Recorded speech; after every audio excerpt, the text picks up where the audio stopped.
ผดพวันนี้ยะยะพี่น้องเกี่ยวอะไรสิเลียวจักเถื่อ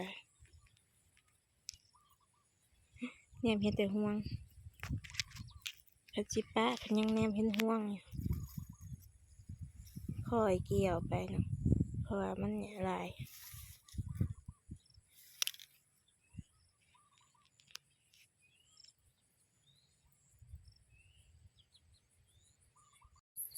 กับสบายดีและสวัสดีจ้าพี่ทุกคนทั้งฝั่งไทยหรือฝั่งลาวหรือว่าต่างประเทศเนาะมื่อนี้เขาสู่ซ่องน้องเอิญสาวลาวคือเก่าเนาะแต่ว่ามื่อนี้เนาะสิพาไปเบิ่งบรรยากาศเกี่ยวข้าวเนาะเพราะว่ามื่อนี้สิเป็นมื้อเกี่ยวข้าวมื้อแรกเนาะข้าวก็เริ่มสุกแล้วทุกคนนี่เดี๋ยวอันสิถ่ายภาพบรรยากาศให้เบิ่งเนาะเกี่ยวข้าวนี่เกี่ยวข้าวกะนี่ เกี่ยวข่าวกับสิประมาณนี้เนาะหน้าตากับบริท่ายังก็จะตื่นกันเด้อพี่จะตื่นกันเด้อพี่น้องหน้าสดแห้งเดี๋ยวสิพาไปเบิ่งบรรยากาศเนาะอันหน้าทงนี่นะบ่ท่านเกี่ยวเนาะสิความไปกันเกี่ยวทุกพูนทงปูขามห้องไปเกี่ยวอยู่ปุ่นก่อนเนาะหน้าสามไห่หน้าไห่แปลงที่ต้นนี้เอิญกะกำลังย่างไปเนาะย่างไปสิไปเกี่ยวอยู่หน้าทงพุ่นหน้าทงนี่นะพอทำเกี่ยวเนาะเกี่ยวอยู่หน้าทงปุ่นก่อนอันนี้ก็สิเป็นงัวเขาประมาณนักสาวเนาะ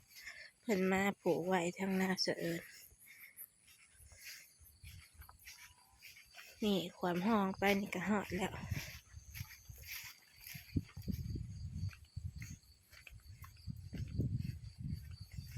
น้ำห้องก็เริ่มแห้งแล้วเพราะว่า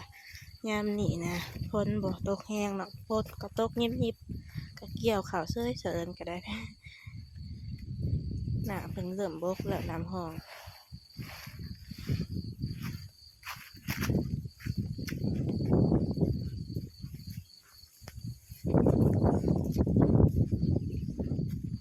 หอดแล้วทุกคน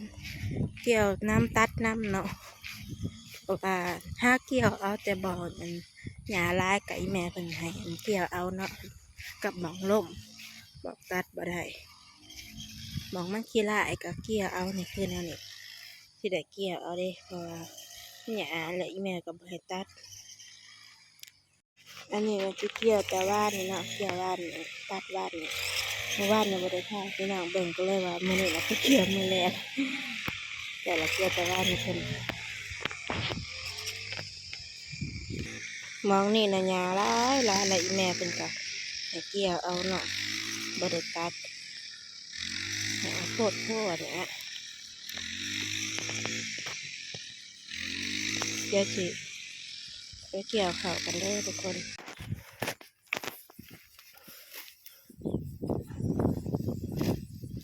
เกี่ยวตรงนี้เนี่ยหญ้าลายเกี่ยวเอาละตัดนี่มองได้บนหญ้ากันได้กันตัดหญ้าลายกับเกี่ยวแล้วก็ลงเด้อพี่เกี่ยวข้าวน้องเอิญเด้อ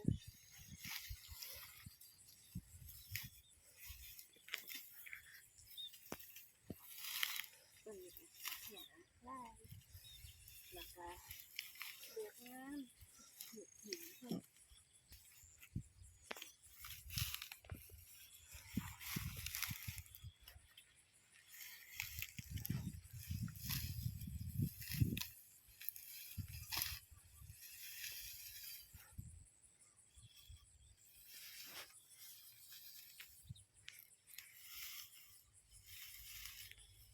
อย่างเอาฟ้องเนี่ย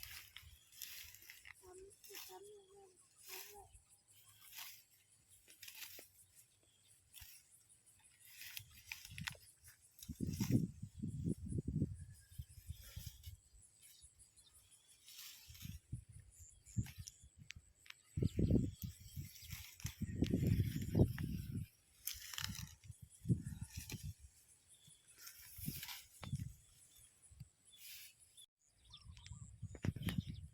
ผดพวันนี้ยะพี่น้องเกี่ยวอะไรสิเลียวจักเถื่อเนี่ยเห็นแต่ห่วงพัจิปะพันยังแนมเห็นห่วงอยู่ค่อยเกี่ยวไปเนาะ ราะว่ามันหลาย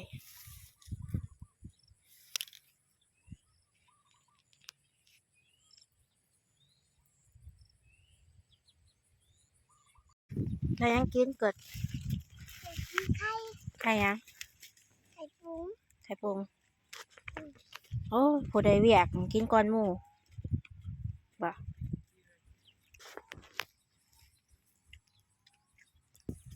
มาเพิ่นก็ได้เพิ่นได้ลูกเลยปลาลูกมาแทนมานะพ่อเจ้าได้หาโตวมาเด้อพี่น้องกินข้าวเช้าขึ้นตะเกียวข้าวกินข้าวเช้ามื้อนี้มีแกงขี้เหล็กเนาะหอมผักขี้เหล็กใส่กระดูกหมูก็มีไข่ปรุง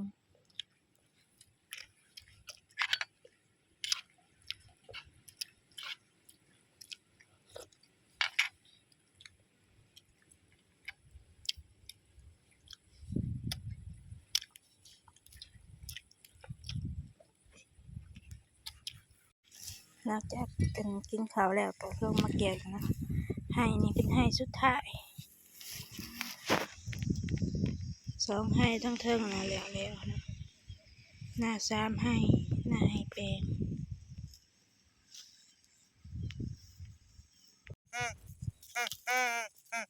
หอนบ่กด ด้วย ปีปิดแล้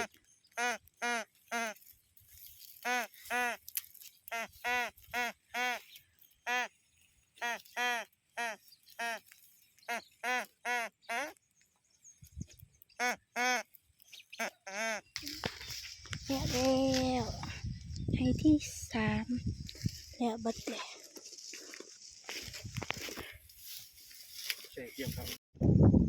นี่แล้วทุกคนสามให้หน้าให้แปลงสามให้อันนี้ให้ที่หนึ่งอันนี้ให้ที่สองเนาะเกี่ยวแล้วตัดแล้วย่างแต่ถามัดถาคนเนาะบัดนี้นี่ให้ที่สามอันนี้เนาะให้ที่สามแต่ว่าเกี่ยวบ้านนี้เนาะเกี่ยวก้อนหมู่ให้นี่นะเกี่ยวบ้านนี้เนาะเกี่ยวให้ที่หนึ่งแล้วก็ให้ที่สองให้ที่สามเนาะทั้งลุมโอเคเนาะทุกคนหลังจากที่เกี่ยวเขาแล้วก็พอดีเที่ยงเนาะพอดีขึ้นตอนเที่ยงเอาเป็นว่าถ้าผู้ได้มาคลิปนี้ก็อย่าลืมฝากกดไลค์กดแชร์กดติดตามแล้วกดกระดิ่งเพื่อแจ้งเตือนเนาะแล้วก็เป็นกำลังใจให้น้องเอิงซาร่าในเด้อจ้าสำหรับมื้อนี้กราบสบายดีและสวัสดีจ้าบ๊ายบายสอนเขาจับผู้แล้วเนาะอันนี้นะเขาจะเอารถเกี่ยวเนาะเพราะว่าเป็นหน้าขาวหวานใส่รถเกี่ยวนี่อันนี้คือมาหน่อยเสิร์นเด้อได้5 ตัวได้5 ตัว